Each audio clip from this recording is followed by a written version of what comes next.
Hi, folks. Welcome back to That Hashtag Show. My name's the Tom C. With me, I have a wonderful guy here. If you've watched anything comedy-related, documentary-related, pop culture-related, or any mix there or that of, you've probably seen this man's name. This is Mr. Brian Volk Weiss. I've had the opportunity to speak with him before, but now I get to talk to him live, direct, in person here at New York Comic Con 2021. Brian, thank you so much for hanging out with us today. Thank you for having me.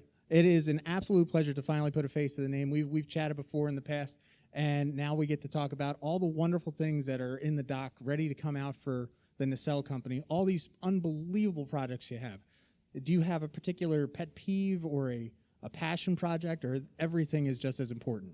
Well, I got a billion pet peeves, but with that machine recording everything I'm saying, I'm not going to list them.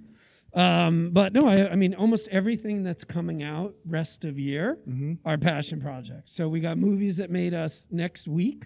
We got The Center Seat. It's a gigantic documentary we did about Star Trek, 10 episodes long.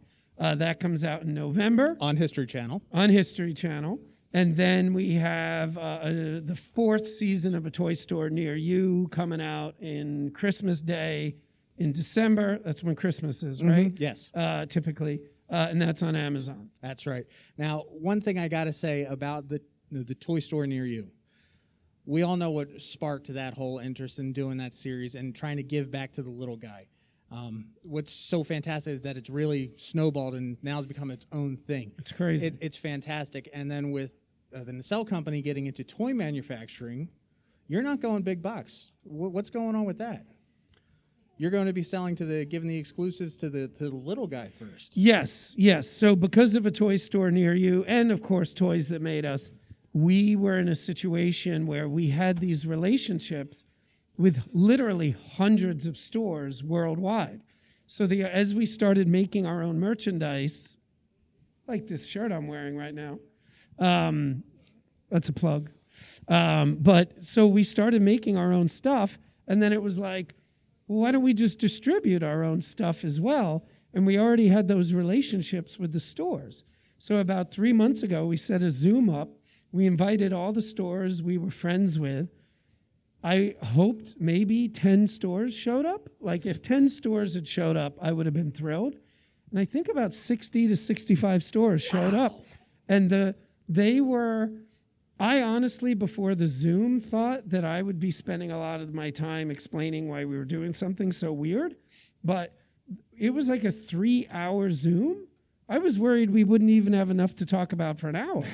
But we ended up going almost 3 hours, and a lot of the questions were like, they were just like we thought this could be a good idea, but after that Zoom, we knew there was like a need for it, and we just stepped into it. Like, we were going to do it no matter what. I never do anything half-ass. Like, if we're going to do it, we're going to do it. Right. But the reaction that we got from the stores, we sped up everything. I think we doubled the budget of the whole operation. I mean, it worked. I mean, our first month of sales, we did in a month what I would have been happy to have done in 3 to 5 months.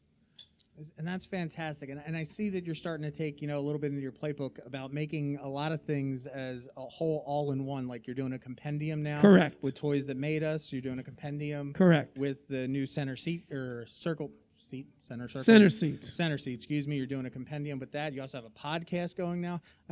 What's next for the Nacelle Company? Is it just, Warp 9.9 at this point? It's just going.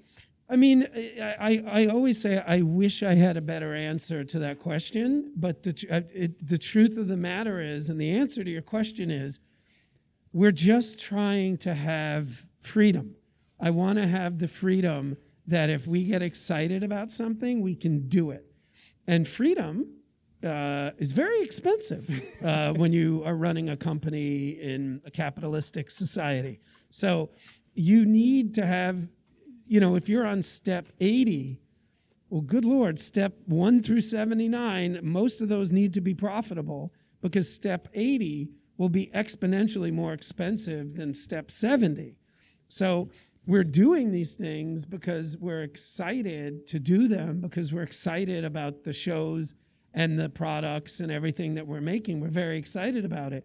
But the future, we're trying to get into the big movie, big TV show business where we develop them, sell them, or actually we wouldn't sell them, we would license them and retain the ownership the way Disney or Warner Brothers does. I think it's so that's the goal, is to do more of the same, but constantly be upping the quality at which we're operating. The one thing that I see with all these franchise IPs that you're bringing in, Silverhawks working with Super 7, ROBO-FORCE and everything, you know, your company just seems to be that children of the late 70s, early 80s, and they're banking on the nostalgia, but you guys are also banking on the oddballs, the lesser knowns, you know, that special, I wouldn't necessarily say niche, but I definitely say the ones that you're definitely going to get a good head turn, like, oh, what are they doing over there?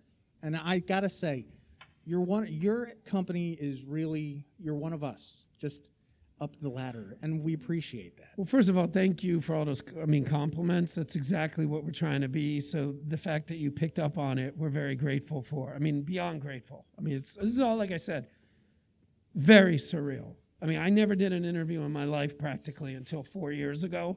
So, this is all still very new. But, the thing I would mention is, I am late 70s. I'm 76. But, just today, walking around the floor in this shirt, which literally is a prototype. This isn't even the finished version. I had so many people say to me, at least 2 or 3 dozen. Wow. Oh my God, I remember that. Oh, look at that. Oh my God. And that's what we're trying to do. And if you saw the video for ROBO-FORCE, right, we're trying to embrace the real story of these characters. Because to be honest with you, the ROBO-FORCE story, the one that was in the comic books, the one that was in the cartoon pilot that became the only episode, it was never a pilot.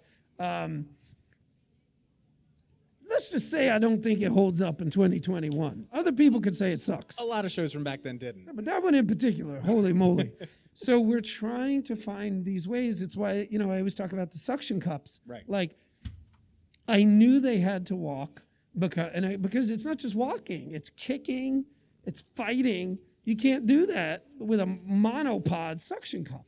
So, but at the same time, I knew a big part of the heart and soul of ROBO-FORCE was the suction cups. So that's the line we're trying to walk, which is be respectful, but also push it forward into the 21st century. And I think you're doing that a wonderful, beautiful way. And you and your whole team at the Nacelle Company, we want to thank you from the bottom of our nerdy hearts for everything you guys have been doing. And thank you so much for taking time out today to hang out with us on this first day of New York Comic Con. It's beyond our pleasure that you even care what we're doing for us to talk about it. So thank you.